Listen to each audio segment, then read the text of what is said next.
Well, hey, y'all. Welcome to the Ho-Ho. What did you call me? Welcome to the Ho-Down, because it's time for country and western news with your Music City mistress, the honky-tonk queen herself, Lindsay Lawler. I heard that she's here. She's in an undisclosed location. Fun sized and cold. Thank you. Thank you very much. You know, it dawns on me that, without water and power and internet, I could just sit around the fire and write songs about how I don't have water and power and internet. I mean, I'm in a country music song. I might as well take advantage of it, I guess. Take advantage. Come on now. All right. Also, I want to point out, I was just giggling listening to the intro there because it made me think about back to a couple of years ago when we started doing country and western music news, and Sweet Claire, I gave her a copy to go and produce the intro. And I think Claire hated it, having to say, "Welcome to the Ho-Ho." And she was like, "Wait, what am I doing? What are you making me do? Why are you making me dumb myself down?" I'm like, "No, I'm kind of making more fun of myself." Poor Claire was like, "Okay, fine." And her intro was so good, but I know it took everything in her to not want to shake me for making her say those things, Jimmy Mack. Well, I'll tell you this, though. Once I kind of explained it, I actually did have a moment. I'm like, let me give you a note, and this will help. And I explained it to Claire, and she went, I got it. Okay, done. Once Claire gets it. Yeah, Claire always gets it. It's really funny because despite being what I would call a little bit outside of the frequency of most human beings, Claire has had to study every other frequency very intensely to figure out what the hell they're up to. So Claire knows. Claire's got it. Claire celebrates both kinds. Both kinds. Claire celebrates all kinds. All kinds. Okay, so that might mean that Claire even celebrates Taylor Swift. Here's the thing. Listen up. Don't turn your dial off if you hate Taylor Swift. We're not talking about Taylor Swift, but we are talking about the intricacies of the Country Music Hall of Fame. Okay, so check this out, boys. Taylor Swift is eligible for the Country Music Hall of Fame induction for the first time ever this year. She's finally eligible. One of the biggest artists in the entire world, she's just now eligible. It's pretty safe to say eventually she'll be voted in, maybe not necessarily this year. Here's the deal. If it does happen, in fact, this year, Taylor Swift will make country music history. She would be the first artist to ever be inducted to the Country Music Hall of Fame during the first voting year of that artist's eligibility. Are you following me? I am following you. Okay. I'm with you. So, okay, good. I figured you would be. So there's, it's not a shoo-in that she will be inducted. There's lots of artists worthy of the votes as well, but it is Taylor Swift. So if any artist can be inducted in the first year of eligibility, it's probably her. So she became eligible in there's this actual category. This is how it works. It's the modern era artist category. Now, remember, she did start out as a country artist. It's how she rose to fame. She released her debut album called Taylor Swift back in 2006, 20 years ago that came out. That, I don't know, Jim, that strikes me as a long time ago and also yesterday, which most things do. It feels like Taylor Swift's been a part of our life forever and then also not, right? Yeah, I mean, because there are two things that have actually caused it, one of which is the intensity of the gaze that's been put upon her. The second thing is incredible productivity. They understand the woman works. And because of that, we have a whole lot of content, a whole lot of albums, a whole lot of appearances, and a whole lot of work done. So in the same way that the Beatles, by the way, the Beatles peak period is 64 to 70. Keep that in mind. And in 6 years, think about all the albums they produced, 22 of them, as a matter of fact. And in many ways, her productivity has been so intense for such a brief amount of time that it actually feels a lot longer. I think that's part of it. I think that's what's going on. Well, I also want to make it clear, Jim just said the intensity of the gaze that's been put upon her. He meant G-A-Z-E, by the way, but it could have gone either way. Absolutely. Two kinds of gaze. She's fabulous. She's fabulous. Continue. We celebrate both kinds. We celebrate all kinds. Okay.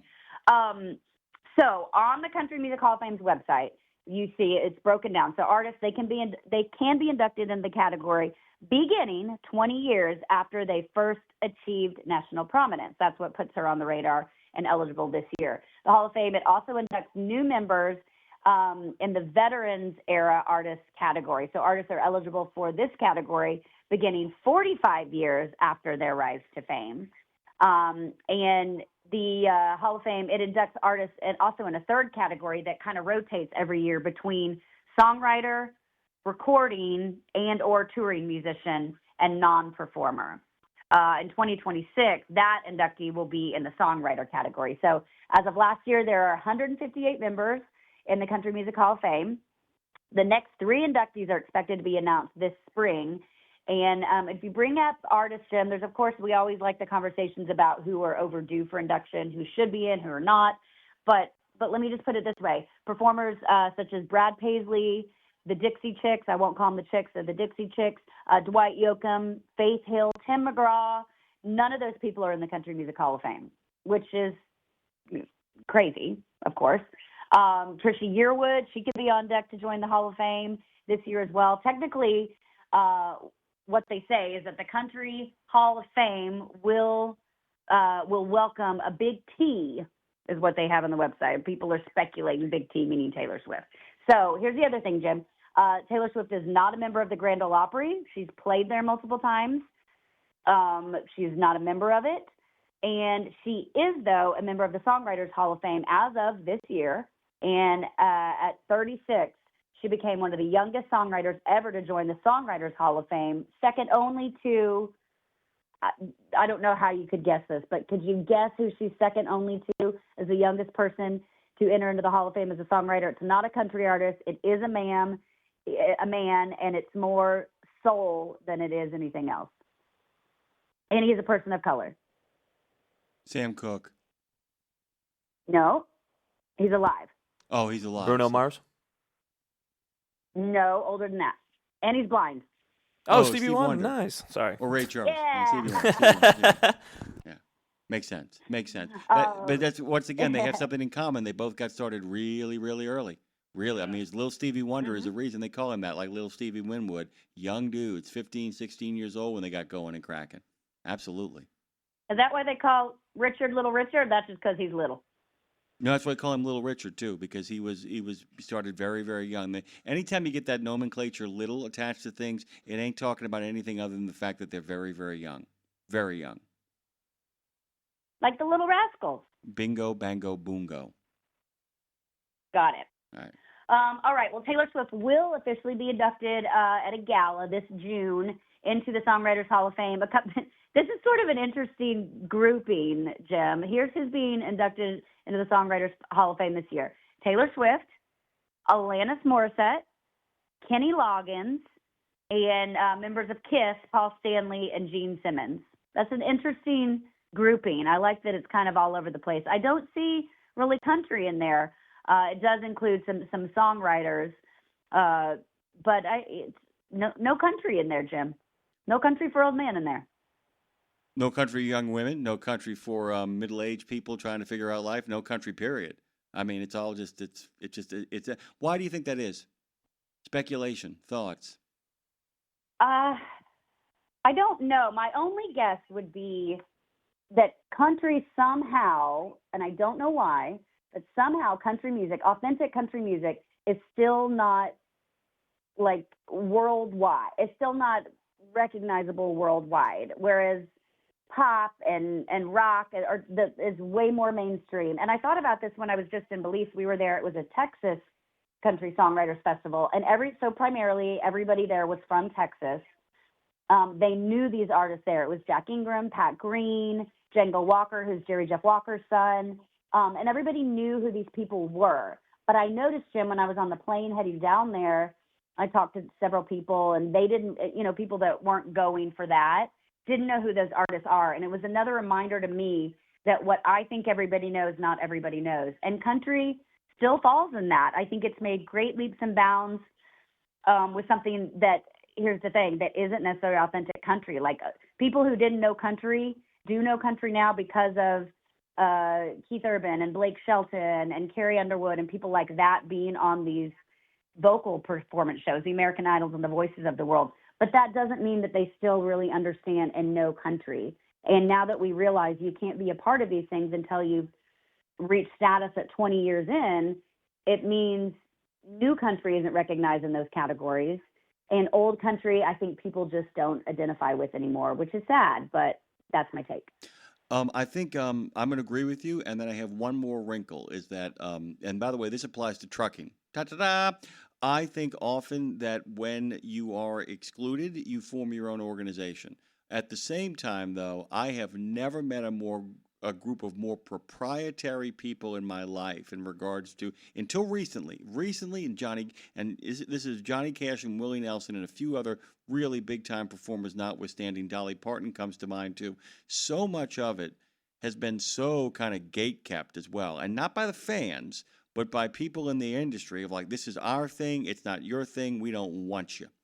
And I think in some ways the combination of that, which might have been imposed as well, because let's face it, Elvis kind of begins as a country performer. And the moment he comes up with something new, it's like, get out. So I think it's a combination of both looking the other way, but also like in trucking, it's like, well, it's mine. If you're not going to pay attention to me, I'm not going to let you in either, which is a self-fulfilling prophecy. That is not to attack anybody, but it's just to remind people that when you tell people they're not welcome, they don't come by. And when they tell you you're not welcome, you don't go by either. And I think a lot of that has played a large part in this as well. That's just my take. That's it. My 2 cents. That's his story, and he's sticking to it. That's right.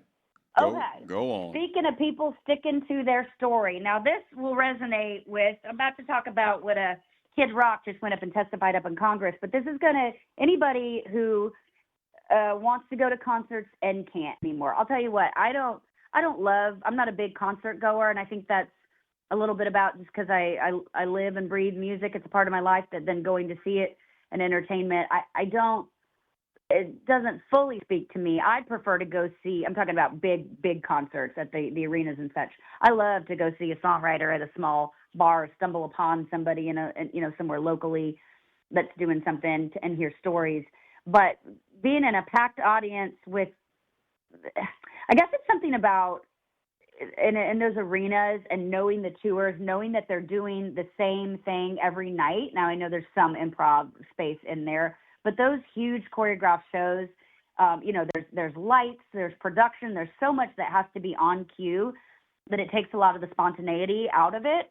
And I like the spontaneity. Now, add to it the fact that you can't go to a concert, ticket prices are $300 and up, and it makes it less gratifying. I don't know. When's the last time you went to a big concert, Jim? Oh my God! And I'll let Dre get prepped up to answer this question as well too. Yeah. A big concert. Good God! It's been. I won't lie, Lindsay. It has been forever and a day. Like going to an actual drop a 5 spot.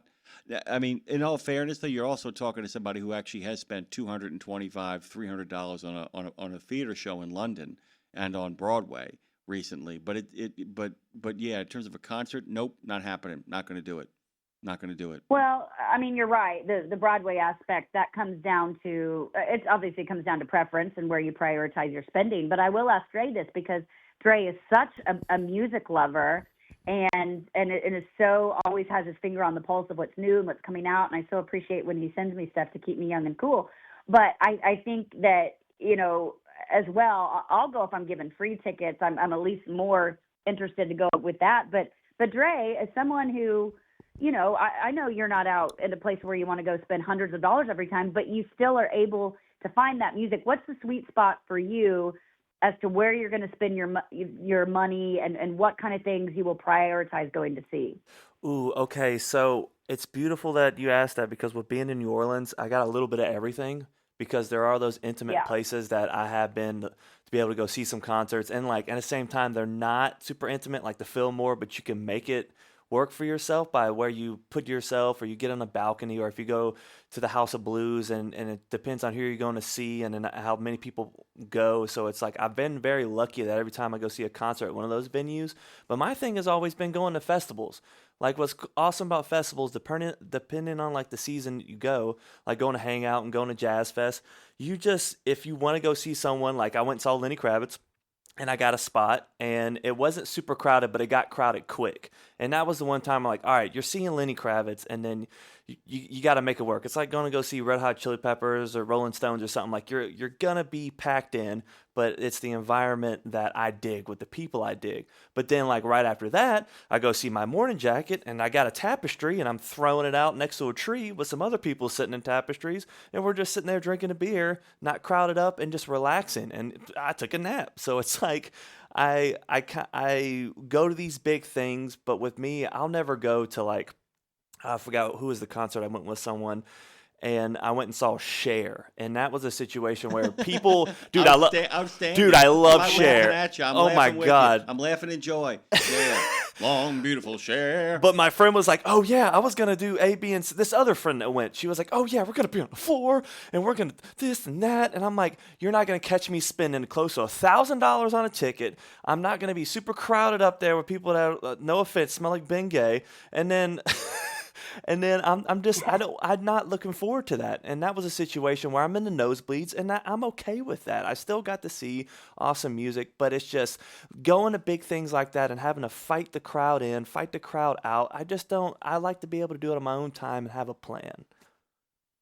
Well, you're right. I do love the festival. That's kind of its whole separate genre. But at least you feel better, to your point, of spending the money because you're getting access to so much more. Exactly. You're getting more bang for your buck, so to speak. And also, by the way, over in the chat, Gina Harrison said, and this is an interesting take as well, because she said Red Rocks is an exception. Yes. And that she went and saw Teddy Swims there. I remember her telling me she was going to do that, and she said tickets were completely stupid, but also totally worth it. Because it comes down to that. I like thinking about, and then I'm going to tell you why this conversation even came up, but I do like thinking about, okay, if I'm going to go and spend that money and my time, et cetera, who's the ideal artist I want to see, and also where's the ideal venue I want to see them. Red Rocks is certainly that. If I could see like a Tyler Childers at Red Rocks, now you're talking. Now I'm like, okay, now I've created a lifelong memory and experience, and that I'm here for. So yeah, Gina, I'm with you, girl. And Amen, I can't wait to see some live music with you. I'm gonna have to dial that up soon. Got you, boo. What's up, Jim? Okay, I bring it all up really because, quickly. I remembered. Thank you. Red Rocks saved me. Red Rocks. I went and saw Duran Duran. Yeah, I remember that one. I remember that. Okay, great. There you go. Right, there it is. Move on. Why'd you bring it up? That one's worth it. That's worth it because it's combining everything. So I bring it all up because Kid Rock, he just recently this past week had a congressional testimony. And he was talking about the unfair ticketing practices, and he was speaking from a personal perspective, and he was very persuasive. And he took aim really at these agencies like Ticketmaster and Live Nation, of course. So the Tennessee rep here, Senator Marsha Blackburn, she invited Kid Rock, whose real name, by the way, is Robert Ritchie. She invited him to speak on Wednesday. He got 5 minutes and 5 minutes only, but he spoke about for decades longer, the fight for, fairness in these event ticket sales and distribution. So those secondary markets, they inflate prices, and that's just part of the problem because he says also the merger between Live Nation and Ticketmaster was a massive failure. He's not wrong. And then he stopped short of accusing, either of collusion, but he just stopped short. He stopped just short, I'll put it that way. He said, and I quote, "It's no secret this industry is full of greedy snakes and scoundrels. Too many suits lining their pockets off the talent they never had and fans that they misled." Preach it, brother. Kid Rock's solution, by the way, is to break up Ticketmaster and Live Nation and then to mandate a 10% price cap on the resale markets and I do like this, and use technology to eliminate bots out there. So he's trying to use technology for the good. He also says, Jim, no artist should be forced to sell their tickets without a say in who sells them and how they are sold, what other business in America doesn't control, or at least have a say in its own inventory, ? So, Jim, his testimony is actually pretty rare, but, it suggests that, unlike most of my peers, I'm beholden to no one. Kid Rock now, of course, is in a place where he can do that. But to put it plainly, he says, I ain't scared to speak out on these issues like many artists, managers, and agents are for fear of biting the hand that feeds them. Jim, go on. Well, I'm going to tell you this right now, and he's so close to getting it. He's so close. I'm going to say that and kind of leave that one and kind of let that one sit for a second while I pivot to something else he's talking about. Is the idea that, remember, part of what he's talking about, though, is Kid Rock is, let me go through this for you in regards to people who believe in unfettered capitalism. Kid Rock is actually talking about anti-corporate. He's actually talking about market intervention by the government to set a cap. He's talking about market intervention by the government to restrain the use of bots to allow other people to profit at large margins. By the way, none of those things I have a problem with. I just want to remind people that sometimes people think that unfettered capitalism is always the best way to go. Capitalism only works if everybody plays by the rules. It's when people start gaming and cheating the system that this kind of stuff happens. And that's what's so crucial here, is to remember that sometimes the people who, if we play it right, are in fact the intervention. If the people make a commitment to put the kind of people in office who will actually enact those changes cannot happen internally. You can't make a corporation stop trying to basically serve the corporation and its stockholders. It will continue to do that. What you need is to tell them, sorry, 10% cap. Sorry, you can't have this sort of large, conglomerate that basically boxes everybody else out of the industry. And in many ways, he has arrived, ironically, exactly where his complete political opposites, Pearl Jam, are or were for a long period of time. It's just very interesting to kind of watch it play itself out. And like I said, it's a great step in the right direction in regards to his freedom to say these things. But in many ways, what we're talking about is, in fact, a government intervention. That's what this is. When you restrain it, that's a regulation. I don't think I have a problem with it. Just want to remind people that capitalism only works when everybody is forced to play by the rules. That's my take. There you go. Forced to play by the rules. You already made my butt tight. Okay. Yes. All right, let's wrap with this because I'm very excited. I'm back into award shows. I have not cared about award shows for a long time, but I will say the CMAs back in November got me all back in. And the Grammys are this Sunday. Dre, Jim, are either one of you going to be watching it? Always. Yeah, I'm actually going to be watching that. I really am. I'm excited. I am excited. And I think the Grammys this weekend, they feel like the sort of temperature check on where music is right now, because it's less about one sound winning and more about kind of how these genres are all bleeding into each other and evolving. And I don't know, maybe being taken more seriously as art. For country music in particular, it's actually a really interesting moment. So the Academy, they've expanded the country categories, as we've been talking about over the past few months, to separate traditional and contemporary work, which really quietly acknowledges that country isn't one lane anymore. It hasn't been in a long time, but now we're actually stamping that. So you've got the really roots-driven storytelling, you've got the pop-leaning crossover, and you've got some of the genre-blurring artists that are, flying under all the same flag. So the Grammys don't just reward what's popular; they reflect, of course, on what the industry believes will last. That is Big Brother there, what I just said, if you didn't hear it, but go on. And this year's country's presence really says that the genre is still redefining itself. It's not shrinking, but the country is stretching. So that's what I think is interesting. It'll be interesting to watch.